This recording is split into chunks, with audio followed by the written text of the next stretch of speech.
니체의 대표작 자르투스트라는 이렇게 말했다는 어렵기로 유명합니다. 하지만 근대를 해체하고 20세기 철학과 문학에 큰 영향을 준 책으로 현대인에게 큰 영감을 줘 니체와 그의 말을 좋아하는 사람이 많아요. 니체는 조울증을 앓았는데 조울증이 자르투스트라는 이렇게 말했다 지필에 어떤 영향을 주었는지 살펴보겠습니다. 어려서부터 니체는 편두통과 눈의 통증으로 고생했습니다. 며칠씩 침대에 누워 지내기도 하고 심한 구토와 의식불명을 동반한 발작을 일으키기도 했어요. 여기에 조울증이 더해져 흥분했다가 갑자기 의기소침한 상태가 되곤 했습니다. 기분이 극단적으로 좋아졌다가 반대로 심한 우울증을 반복하는 조울증이 평생 따라다녔죠.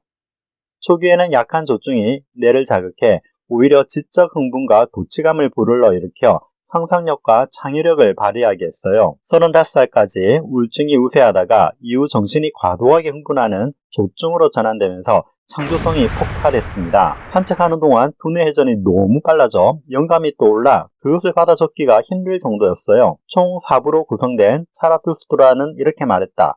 1부, 2부, 3부를 각각 단 10일 만에 완성할 정도였습니다. 조울증은 창의성과 관련이 있어요. 보통 사람은 생각하지도 못하는 일을 조울증 환자는 거뜬히 해냅니다.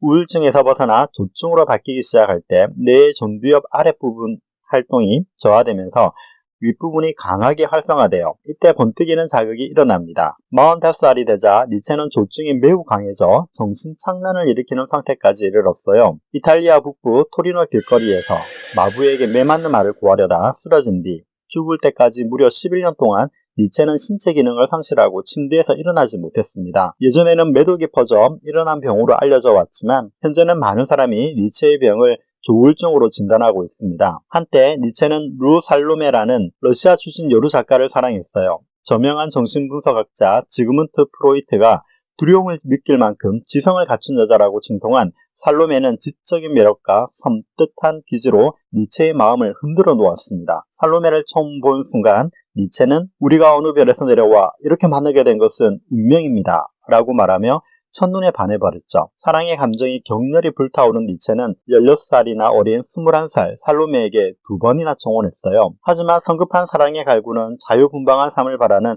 살로메에게 부담이었습니다. 살로메에게 니체는 지성을 나눌 수 있는 사람이지 사랑의 상대는 아니었어요. 더군다나 질투심이 강한 니체 여동생 엘리자베스가 무리하게 두 사람 사이를 방해하자 살로메는 떠나버렸습니다. 살로메와 이별하고 니체는 자라투스트라는 이렇게 말했다를 썼어요. 니체는 고대 페르시아의 조로아스터교를 창시한 인물 자라투스트라를 등장시켰습니다. 자라투스트라는 선악의 대립과 투쟁이 역사를 이끈다고 생각하고 도덕을 창시한 인물이에요. 니체는 자라투스트라를 도덕의 오류를 인식한 최초의 사람이라고 생각했습니다. 자라투스트라는 니체의 분신이었죠. 조울증을 천재의 병이라고 합니다. 뇌에서 작용하는 신경전달 물질의 불균형이 원인이에요. 우리 사회는 정신질환에 대해 그리 관대하지 않습니다. 다른 사람에게 정신과를 다니고 약을 먹는다고 말하기가 조심스럽죠. 그러나 니체처럼 정신질환이 세계의 명작을 탄생시키는 창조의 원천이 될 수 있습니다. 정신질환 또한 하나의 질병이고 치료할 수 있다는 인식의 전환이 필요해요. 니체가 살던 19세기에는 없었지만 현재는 조울증에 효과 좋은 약과 심리치료가 있기 때문입니다. 천재를 만드는 조울증. 대단하지 않나요?